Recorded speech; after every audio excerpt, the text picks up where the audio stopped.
ஆண்டவராகிய இயேசு கிறிஸ்துவ நாமத்தில் இந்த காலை வேளையில் உங்கள் அனைவரையும் வாழ்த்துக்கிறேன். தேவஜனமே, அநேக கிறிஸ்தவ பிள்ளைகளுடைய வாழ்க்கையில் அதிகாலையில் ஜெபிக்கணுங்கிற விருப்பம் இருக்கும்.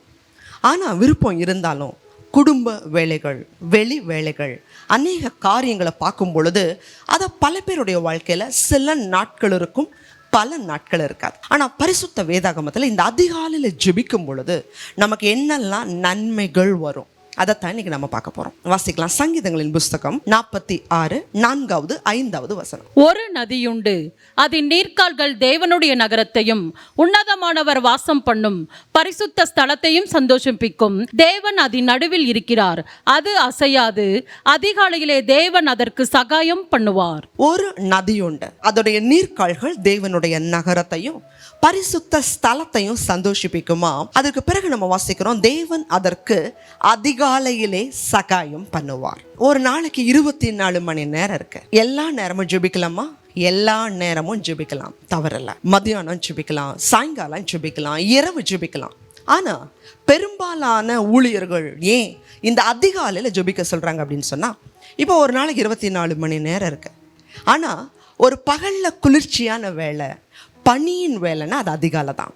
இந்த அதிகாலையில் தான் பார்த்தீங்கன்னா நள்ளிரவு 12 மணிங்கும் போது எல்லாமே ஓய்ந்துடும்.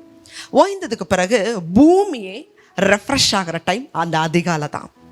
எல்லா மரம், செடி, கொடி, மிருகங்கள் எல்லாருமே அதுக்கு ஒரு இளைப்பாறுதல் கிடைக்கிற நேரம், ஒரு குளிர்ச்சியான நேரம்.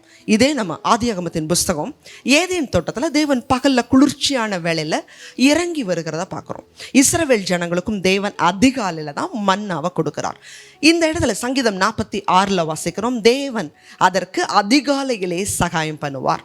தேவஜனமே, இயற்கையாகவே ஒரு நாளுடைய துவக்கத்தில் முதல் மணி நேரத்தை நம்ம தேவனுக்கு கொடுக்கும்போது தேவனை கனம் பண்ணுகிறோம். நீதிமொழிகளின் புஸ்தகத்தில் 8வது அதிகாரம் 17வது வசனத்தை வாசிக்கும்போது, அதிகாலையில் என்னை தேடுகிறவன் என்னை கண்டடைகிறான். தேவஜனமே, நமக்கு வேலைகள் உண்டு தான், அதிகமான போராட்டங்கள் உண்டு தான். ஆனால் அதன் மத்தியிலையும் ஏதாவது ஒரு நன்மை நமக்கு கிடைக்கும்னா நிச்சயமாகவே அதற்கு நேராக நம்ம பயணிக்கிறோம். ஒரு பேங்க்கில் டெபாசிட் பண்ணணும், போட்டால் வட்டி வரும். யார் போடாமல் இருப்போம்? என்னதான் வேலை இருந்தாலும் நமக்கு ஒரு லாபம் வரும் பொழுது, நமக்கு ஒரு ஆசீர்வாதம் வரும்போது உலகத்தில் அதுக்கான டைமை நம்ம ஸ்பெண்ட் பண்ணுறோம். ஒரு 5 கிலோமீட்டர், ஒரு 10 கிலோமீட்டர் அல்லது ஒரு 20 கிலோமீட்டரை தாண்டி ஒரு பெஸ்ட்டான ஸ்கூல் இருக்குது. அந்த ஸ்கூலில் போனால் நம்ம பிள்ளைங்க நல்ல கல்வியில் வளருவாங்க நமக்கு தெரியுது. அப்போ வாசலில் இருக்கிற ஸ்கூலில் கொண்டு விடுவோமா அல்லது 20 கிலோமீட்டர் தாண்டி ஸ்கூலில் விடுவோமானா, நமக்கு எது பெஸ்ட்னு தோணுதோ, சிரமம் எடுத்தாலும் பரவாயில்ல, கஷ்டமாக இருந்தாலும் பரவாயில்ல, எனக்கு சரியாக நன்மை மட்டும்தான் கிடைக்கணும்னு சொல்லி உலக பிரகாரமான காரியங்கள் எல்லாம் பெஸ்ட்டானதுக்கு நேரம் கொடுக்குறோம், டைம் கொடுக்குறோம். தேவஜனமே, அதே போல தான் நீங்கள் அதிகாலையில் ஆண்டவரோட சமூகத்தில் உட்காரும் பொழுது அது நிச்சயமாகவே நமக்கு ஆசீர்வாதத்தை கொண்டு வருதுன்னு சொல்லி வேதத்தில் வாசிக்கிறோம். சரி, புலம்பல் புஸ்தகத்தில் வாசிக்கிறோம் 3:22, 23. காலை தோறும் அவருடைய கிருபைகள் புதியவைகள், அவருடைய இரக்கங்களுக்கு முடிவில்லை. சரி, இந்த கிருபைன்னா என்ன? இந்த கிருபை என்னென்ன காரியங்களை நமக்கு கொண்டு வரும் அப்படிதான் நம்ம பார்க்க போகிறோம். ஏற்ற சமயம், நமக்கு எந்த சமயத்தில் என்ன உதவி தேவையோ, என்ன ஆசீர்வாதம் தேவையோ அதுதான் கிருபைன்னு சொல்லி எபிரேயர் புஸ்தகம் 4:16 வாசிக்கிறோம். வேலை ஸ்தலத்தில், ஸ்கூலில், காலேஜில் அல்லது உலகத்தில் நீங்கள் எங்கே போனாலும் ஒரு கிருபை, ஒரு ஆசீர்வாதம் உங்களை தொடர்ந்துக்கிட்டே இருக்கும். அதுதான் கிருபை. நம்மளுடைய ரட்சிப்பு நம்மளால மாத்திரம் உண்டாகிறதில்ல, தேவனுடைய கிருபையினாலேயும் நம்மளுடைய விசுவாசத்தினால நம்ம ரட்சிக்கப்படுகிறோம். ரட்சிப்பு ஒரு மனுஷனும் தேவனுடைய கிருபை இல்லாமல் ரட்சிக்கப்பட முடியாது. அடுத்ததாக, நமக்கு மேல் அதிகாரிகள் மேலே, ஒரு மனுஷர்களிடத்துல நமக்கு தயவு வேணும்னா ஆண்டவருடைய கிருபை வேணும். யோசேப்புடைய வாழ்க்கையில் சிறைச்சாலையில் அவர் இருக்கிறார். அவர் தகப்பனுடைய வீட்டில் இருந்து அந்நிய தேசத்துக்கு அடிமையாக கொண்டு போகப்படுகிறார். ஒரு எஜமானுடைய வீட்டில் வேலை செய்கிறார். அந்த இடத்துல அவர் செய்கிற காரியம் எல்லாம் ஆண்டவர் ஆசீர்வதிக்கிறார். கர்த்தர் யோசேப்போடு கூட இருந்ததினால் அவனை ஆசீர்வதித்தார். அவன் காரிய சித்தி உள்ளவனாய் இருந்தான். அது தேவனுடைய கிருபை. அந்த இடத்துல செய்யாத ஒரு பாவத்துக்காக சிறைச்சாலைக்கு கொண்டு போகப்படுகிறார். சூழ்நிலைகள் எல்லாம் எதிர்மறையாக தான் இருக்கு. ஆனால் கர்த்தருடைய கிருபை மாத்திரம் யோசேப்பை தொடர்ந்துகிட்டே இருக்கு.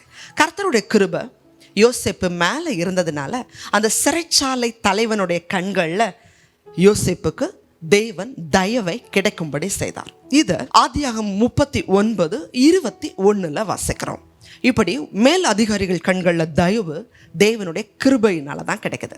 அடுத்த ஆசீர்வாதம், நம்ம பலன் இல்லாத நேரத்துல நமக்கு பலன் தருவது அவருடைய கிருபை. 2 கொரிந்தியரின் புஸ்தகம் 12வது அதிகாரம் 9வது வசனம்.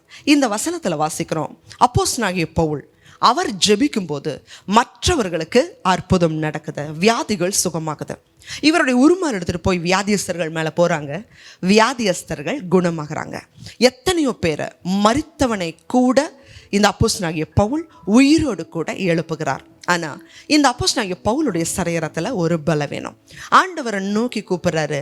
ஆண்டவர் சொல்றாரு, மகனே பயப்படாத, உன் பலவீனத்துல என் பலன் பூரணமா விளங்கும். தேவஜனமே, இன்னைக்கு நம்ம எல்லா காரியங்களையும் நம்ம சுய பலத்துல செய்யறதில்ல. சில நேரத்துல நம்மளால ஜெபிக்க முடியாது, சில நேரத்துல சில நீதியான காரியங்களை செய்ய முடியாது, சில நேரத்துல சிலரை மன்னிக்க கூட முடியாது. அப்படி முடியாத நேரத்துல தேவ பலன் முடியாத விஷயத்தையும் செய்ய வைக்கிறது அவருடைய கிருபை. அடுத்த ஆசீர்வாதம், ரோமர் புஸ்தகம் 6வது அதிகாரம் 23வது வசனத்தை வாசிக்கும் பொழுது, ஆண்டவருடைய ஆவிக்குரிய ஆசீர்வாதங்களாகிய வரங்களை குறித்து நம்ம பார்க்கும் பொழுது கிருபையின் வரங்கள்னு சொல்லி தான் அநேக இடங்கள் நம்ம வாசிக்க முடியும். ரோமர் புஸ்தகம் 6:23 அதுக்கு பிறகு ரோமர் புஸ்தகம் 11:29 இப்படிப்பட்ட வசனங்களை வாசிக்கும் பொழுது அவருடைய கிருபையின் வரங்கள் அப்படிதான் நம்ம வாசிக்க முடியும். அவருடைய வரங்களே அவருடைய கிருபையினால கொடுக்கப்பட்டது. தேவஜனமே, இப்படி ஒவ்வொரு ஆசீர்வாதமும் அவருடைய கிருபையினால தான் நம்ம பெற்றுக்கொள்கிறோம். அதிகாலையில் ஜெபிக்கிறது அவசியம். அதே போல இன்னைக்கு நம்ம நினைக்கிறோம், நான் இந்த உலகத்தில் வாழ்ந்துட்டு இருக்கேன், என்னுடைய பலத்தில் நிற்கிறேன், எனக்கு ஆயுசு நாட்கள் இருக்குது, நான் வாழ்ந்துகிட்டு இருக்கேன். இல்லை, வசனம் சொல்லுது, நம்ம நிற்கிறதும் நிர்மூலம் ஆகாமல் இருக்கிறதும் அவருடைய சுத்த கிருபை. புலம்பல் புஸ்தகம் 3ஆம் அதிகாரத்தில் வாசிக்கிறோம்.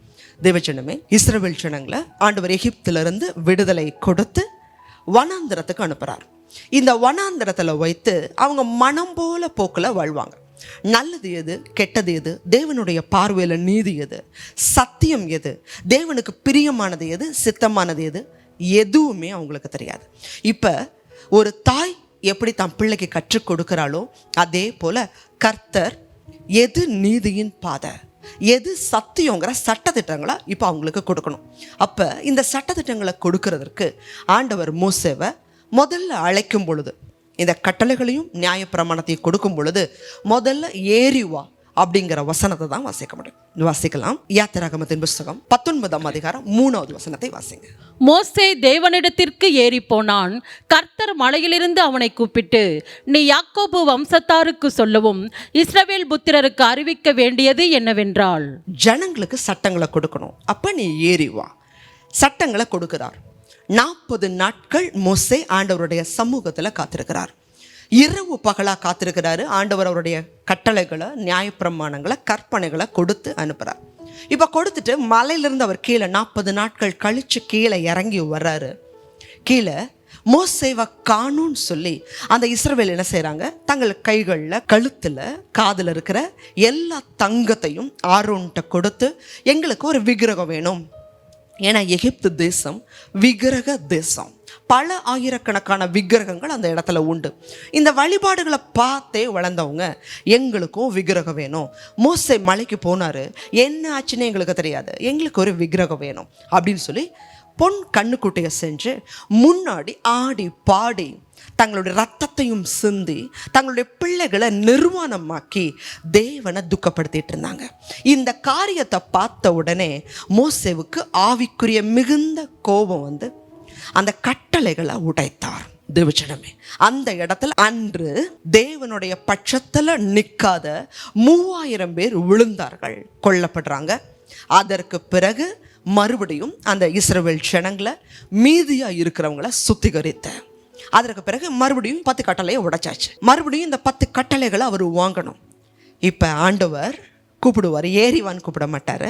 இப்ப எப்படி சொல்லி கூப்பிடுறாரு நம்ம பார்க்கலாம். வாசிங்க. யாத்திராகமத்தின் புஸ்தகம் 34ஆம் அதிகாரம் 2வது வசனம். விடியற் காலத்தில் நீ ஆயத்தமாகி சீனாய் மலையில் ஏறி அங்கே மலையின் உச்சியில் காலமே என் சமூகத்தில் வந்து நில். முதல்ல ஆண்டவர் கூப்பிடும்போது மலையில ஏறிவா, ஆனால் இந்த இடத்துல 10 கட்டளைகளை உடைச்சதுக்கு பிறகு இஸ்ரவேல் ஜனங்கள்லாம் பொன் கண்ணுக்குட்டியை செஞ்சு ஆராதனை பண்ணி இப்போ 3000 பேர் விழுந்திருக்கிறாங்க. தேவன் பரிசுத்தர்.